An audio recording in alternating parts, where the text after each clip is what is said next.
दूर दूरांतर पर्यटन कहीं ना ये सब चारा पड़ी झाऊ चारा पछपटे आम गोटे बड़ बारी अच्छी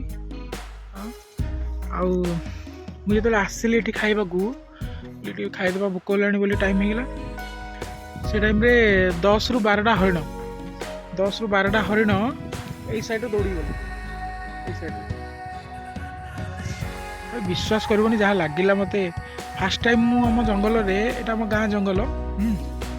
फास्ट टाइम मु जंगल एमती दौड़ी गले हरिण देखी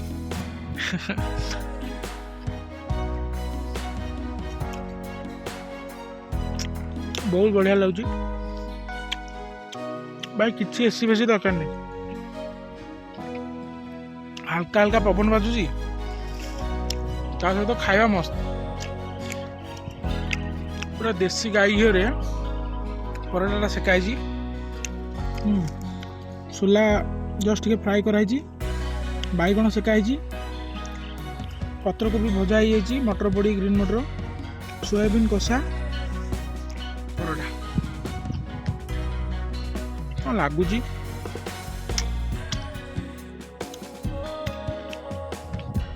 शांति डाइनिंग टेबुल पाइबनी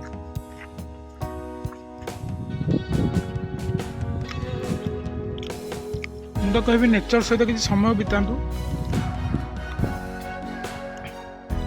एमती जंगल पटक आसिकी एकुटिया न आसिक भोजी भोजी करूँ समस्त मिसिक आसतु फैमिली सहित आसतु किसी टाइम स्पेंड करूँ नेचुरल एनवायरनमेंट सहित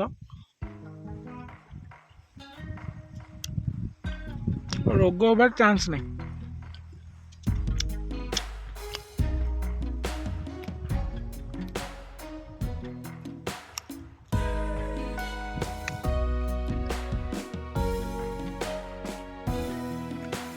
देख पारे गछपत्र बढ़िया मेरा हलुची नेचुरल एसी लगी किसी आर्टिफिशियल एसी दरकार नहीं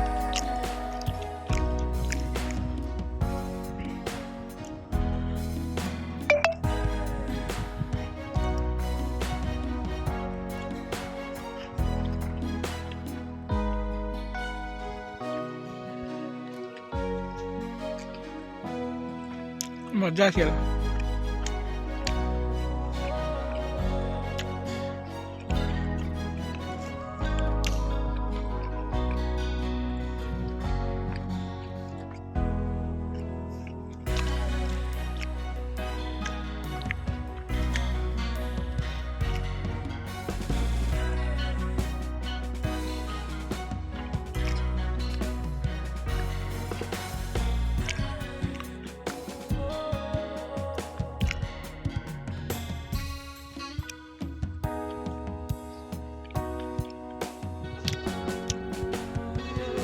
ये पछपटे झाऊ चारा लगी पाखापाखि आम गाँव में 500 ରୁ ऊपर घर अच्छी समस्त प्राय 3 ରୁ 4 एकर जगह चारिआडे डिस्ट्रीब्यूट होगी अच्छी कोई 50 डेसिमिल कोई एकर कोई 70 डेसिमिल एमती सब जंगल समस्त पिला दिन के देखनी आम जंगल खाली पड़ार एमती गछ बड़ हो गला कटा तो हुए पुणी किंतु कटा हो गलार जस्ट मासे भितर गछ लग जाए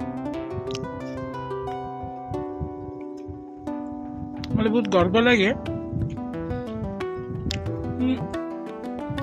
ऑक्सीजन जगैबारे आम गाँ लोकंर भी बहुत बढ़िया हाथ अच्छी कारण आप देखिथे सहर में गछ तो कटा हो आज जो भी सहर होती गछ तो कटा हो गछ लगुनि भाई केवल पार्क रे छोट छोट गछ फूल गछ फल गछ छात उपर लगेले हेनी ऑक्सीजन जी परिमाण आमको दरकार से एमती बड़ बड़ गछ सब लगे दरकार मुझे खोलारे बस